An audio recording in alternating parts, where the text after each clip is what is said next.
श्री स्वामी समर्थ. मी महेश काळे माझ्या यूट्यूब चॅनलमध्ये तुम्हा सगळ्यांचं मनापासून हार्दिक स्वागत करतो. तर बघा, आपण आता आपल्या एक नवीन व्हिडिओला सुरुवात करणार आहोत. तर बघा, आपण दिनांक 17 सप्टेंबरपासून बघा पितृपक्षाची सुरुवात झालेली आहे आणि 2 ऑक्टोंबरला बघा सर्व पितृ अमावस्येच्या दिवशी हा पितृपक्ष जो आहे तो संपणार आहे.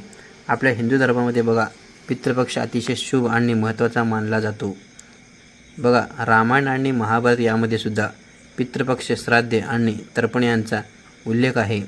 असे म्हणले जाते की बघा बघा पितृपक्षामध्ये आपले पूर्वज जे आहेत ते धर्तीवरती येतात आणि पिंडदान मिळाले की तृप्त होऊन आशीर्वाद देऊन निघून जातात. दोष निवारण करण्यासाठी ज्योतिषशास्त्रानुसार हा कालावधी अत्यंत महत्त्वाचा मानला जातो. पुराणशास्त्रामध्ये बघा 3 ऋण सांगितलेले आहेत. पहिला म्हणजे देवऋण, दुसरा म्हणजे ऋषीऋण, तिसरा म्हणजे पितृऋण. आणि म्हणूनच बघा पितृदोष दूर होणे, पितरांना प्रसन्न करून घेण्यासाठी हा जो पितृपंधरवाडा आहे हा अत्यंत महत्त्वाचा काळ मानला जातो. या पितृपक्षाच्या कालावधीमध्ये पूर्वजांच्या नावाने जेवण दिले जाते आणि हे जेवण बघा एका ताटामध्ये किंवा एका पानामध्ये आपल्याला द्यायचं आहे. ते पण गच्चीत टेरेसवर बघा अंगणात देखील तुम्ही देऊ शकता. कावळ्यांना ते खाण्यासाठी बोलावले जाते. बघा शास्त्रानुसार पितृपक्षात कावळ्यांना खायला देणे हे अत्यंत शुभ मानले जाते. जर आपण बघा या पितृपक्षामध्ये कावळ्यांना घास दिला तर अनेक दोषापासून आपली मुक्ती होते. तसेच बघा या ऋणामधून सुद्धा मुक्तता मिळते आणि म्हणूनच बघा आपल्या वास्तुशास्त्रामध्ये या पितृपक्षाच्या 15 दिवसामध्ये बघा पितृपक्ष करण्यासाठी काही प्रभावी उपाय सांगितलेले आहेत. आणि बघा म्हणूनच आज या व्हिडिओमध्ये मी तुम्हाला असा एक प्रभावी उपाय सांगणार आहे. तर हा उपाय केल्याने बघा या पितृपक्षाच्या 15 दिवसामध्ये एकदा तरी का होईना आपल्याला अशा ठिकाणी काळे तीळ जे आहेत ते अर्पण करायचे आहेत. हे तीळ अर्पण केल्याने बघा 100 पिढ्यांचा पितृदोष हा नष्ट होईल. त्याचबरोबर बघा प्रत्येक कामामध्ये तुम्हाला यश मिळेल, तुमच्या कुटुंबाची भरभरून प्रगती होईल. असा हा एक उपाय आज या व्हिडिओमध्ये मी तुम्हाला सांगणार आहे. तर त्यामुळे तुम्ही हा व्हिडिओ शेवटपर्यंत पहा आणि चॅनलवरती जर तुम्ही नवीन असाल तर चॅनलला सबस्क्राईब करायला विसरू नका आणि कमेंट बॉक्समध्ये श्री स्वामी समर्थ लिहायला विसरू नका. बघा तुम्हाला माझी नोटिफिकेशन मिळते, त्यासाठी तुम्ही बेल आयकॉन बटन दाबा. बघा तुम्हाला माझा कुठलाही व्हिडिओ मिस होणार नाही. बघा आपण पितरांची श्राद्ध वगैरे करत असतो, त्यामुळे बघा पितृपक्षाच्या या कालावधीमध्ये काळ्या तिळाला खूप महत्त्व दिलं जातं. पितृपक्ष हा बघा आपल्या जीवनातील अनेक अडचणी कमी होण्यासाठी आणि प्रत्येक कामामध्ये यश मिळवण्यासाठी अतिशय महत्त्वाचा मानला जातो.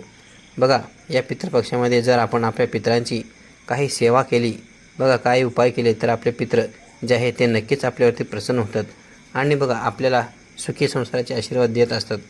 आपल्या घरात जर पितृदोष लागलेला असेल तर आपल्या अनेक समस्यांना सामोरे जावं लागतं. जसे की बघा घरात सततची भांडणे होणे, संपत्ती असूनही त्याचा उपभोग न घेता येणे, त्याचबरोबर बघा रात्रीची शांत झोप न लागणे, घरामध्ये आर्थिक स्थैर्य नसणे, घरातील बघा मुलांची विवाह न जमणे किंवा बघा जरी जमलं तरी तो मोडणे, अगदी घटस्फोटापर्यंत देखील काही गोष्टी पोचत असतात. सुखी संसार होत नसतो. बघा व्यवसाय पण चांगला चालत नाही, तो बंद पडतो. बघा नोकरी असेल तर नोकरीमध्ये प्रगती होत नाही. असे अनेक भरपूर अडथळे येत असतात. हातामध्ये वायफळ पैसा खर्च होतो. घरामध्ये बघा मूलबाळ जन्माला न येणे किंवा जरी आली तर ते अपंग, मध्य किंवा असे जन्माला येतात. बघा जास्त दीर्घकाळ न टिकणे, बघा त्या अशा घरामध्ये पैसा जो आहे तो टिकत नाही. तसेच घरातील व्यक्ती एकमेकांना दोष देत असतात आणि नात्यामध्ये अंतर यायला सुरुवात होते आणि बघा या सर्व पितृदोषाची सहकारणे असू शकतात आणि या प्रकारामुळे आपण बघा आयुष्यभर आपल्याला संकटांना सामोरे जावे लागते. परंतु जर बघा आपण पितृपक्षामध्ये पिंडदान, श्राद्ध, तर्पण हे करण्यासोबतच बघा काही उपाय जर केले तर नक्कीच आपल्या जीवनातील अनेक अडचणी ज्या आहेत तर त्या दूर होतात. आणि म्हणूनच बघा जर तुमच्याही घरामध्ये या समस्या असतील किंवा या समस्यापैकी तुमच्या घरामध्ये एखादी अडचण असेल तर तुम्ही नक्की मी जो तुम्हाला उपाय सांगणार आहे तर हे पितृपक्षामध्ये जेव्हा कधी तुम्हाला वेळ मिळेल तेव्हा एकदा तरी नक्की करा. जर शक्य झालं तर रोजसुद्धा तुम्ही करू शकता. बघा पितृपक्षाच्या या 15 दिवसामध्ये तुम्ही 1 दिवस तरी हा उपाय केला ना तरीसुद्धा चालेल. त्यासाठी तुम्हाला काय करायचं आहे की या पितृपक्षाच्या दिवसामध्ये तुम्हाला दररोज सकाळी संध्याकाळी स्नान करायचं आहे, स्वच्छ कपडे परिधान करायचे आहेत आणि यानंतर बघा तुम्हाला एक भांडं घ्यायचं आहे. बघा तुम्ही तांब्याचा कलश घेतला तरीसुद्धा चालेल, स्टील बघा पितळ जे असेल ते तुम्ही घेऊ शकता. तर बघा मातीचं भांडं असेल तरीसुद्धा चालेल.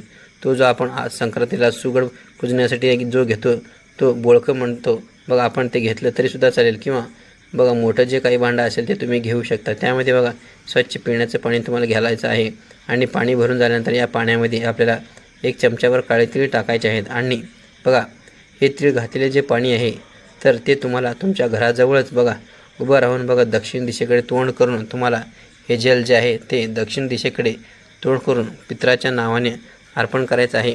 ज्या प्रकारे आपण सूर्याला देतो अगदी त्याच प्रकारे तुम्हाला तुमच्या दोन्ही हाताने हे जल जे आहे तर ते दक्षिण दिशेला अर्पण करायचं आहे. आणि बघा जेव्हा तुम्ही हे जल अर्पण करणार आहात त्यावेळी तुम्हाला ओम ओम पितृदेवताय नमः या प्रभावी मंत्राचा जप करायचा आहे. आणि हे जर बघा पितरांना अर्पण करायचं आहे. दक्षिण दिशा ही पितरांची दिशा म्हणून ओळखली जाते.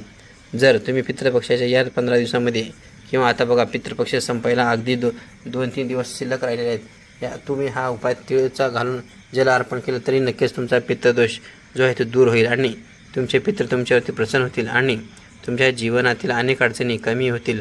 हा जो उपाय तर तो घरातल्या पुरुषाने करायचा आहे. बघा आपल्या हिंदू धर्मामध्ये जेव्हा पितृ घातले जातात, पिंडदान केलं जातं, श्राद्ध केलं जातं, तर्पण विधी केला जातो बघा, तेव्हा घरातील जो कोणी मोठा मुलगा असतो तर तोच हे जे पितृ आहे ना तर ते घालत असतो. आणि बघा म्हणून घरातला जो कर्ता पुरुष आहे तर त्या कर्त्या पुरुषानेच हा उपाय करायचा आहे. ही गोष्ट या ठिकाणी तुम्हाला लक्षात ठेवायची आहे. तुमच्या घरातली व्यक्ती बघा बाजूला राहत असेल, म्हणजे 2 भाऊ आहेत आणि तुम्ही वेगवेगळे राहत असाल, तर लहान भाऊ वेगळा राहत असेल तर मग दोन्ही घरातल्या भावांनी हा जो उपाय आहे तो केला तरीसुद्धा चालू शकतो. कारण बघा पितृदोष हा बघा घराला लागल्यानंतर संपूर्ण कुटुंबाला त्याचे वाईट परिणाम जे आहे ते भोगावे लागत असतात. आणि म्हणूनच तुम्हाला बघा या पितृपक्षामध्ये बघा या प्रकारचे काळे तीळ घातलेले पाणी जे आहे तर ते तुम्हाला पितरांना जल अर्पण करायचं आहे. आणि जर तुम्हाला शक्य नसेल अगदी रोज करणं तर कमीत कमी 1 दिवस जरी तुम्ही हा उपाय केला तरीसुद्धा चालेल. त्याचबरोबर बघा तुमच्या घराजवळ एखादं पिंपळाचं झाड असेल किंवा मग एखादं वडाचं झाड असेल तर त्या झाडाला सुद्धा तुम्हाला शुद्ध पिण्याच्या पाण्यामध्ये चमच्यावर काळे तीळ टाकून हे जे जल आहे ते तुम्हाला अर्पण करायचं आहे. तुम्ही अर्पण करून पहा, खरोखरच याचा तुम्हाला अगदी चांगला अनुभव यायला सुरुवात होईल. आणि बघा या पिंपळ वृक्षामध्ये आपल्या पितरांचा वास असतो. या पितृपक्षामध्ये बघा आपल्या पितृ हे पृथ्वीवर येत असतात आणि कोणत्या ना कोणत्या रूपामध्ये आपल्याला ते भेटत असतात. आणि बघा जेव्हा तुम्ही हे पाणी पिंपळ वृक्षाला अर्पण कराल तेव्हा पितृ प्रसन्न होतात आणि तृप्त होतात. म्हणून बघा तुम्हाला हा जो एक उपाय आहे तो सुद्धा पितृपक्षामध्येच करायचा आहे. त्याचबरोबर बघा तुम्हाला या पितृपक्षामध्ये बघा एक चपाती किंवा एखादी जी भाकरी आहे तर ती बनवायची आहे आणि त्यामध्ये बघा तुम्हाला काळं तीळ घालायचं आहे. आणि काळे तीळ घालून ही भाकरी किंवा चपाती तुम्ही बनवून झाल्यानंतर ती तुमच्या घराजवळच असलेल्या एखाद्या गाईला द्यायची आहे किंवा एखाद्या कुत्र्याला खाऊ घातलं तरी चालेल. बघा अशा प्रकारे, किंवा मग नाही खाल्लं तरी गच्चीमध्ये टेरेसवर खिडकीमध्ये तुम्हाला जिथे जागा अवेलेबल आहे तुम्ही तिथे ती चपाती ठेवू शकता.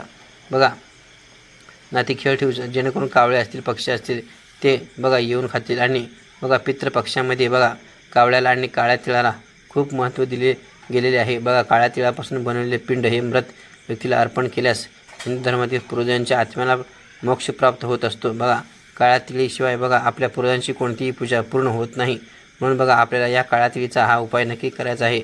बघा आजचा व्हिडिओ तुम्हाला कसा वाटला तो तुम्ही मला कमेंटद्वारे सांगू शकता. बघा असंच नवनवीन बघा माझे व्हिडिओ तुम्ही पाहत राहा. याच्या पुढे पण आपण दुसरा चांगला व्हिडिओ बनवू. तोपर्यंत श्री स्वामी समर्थ.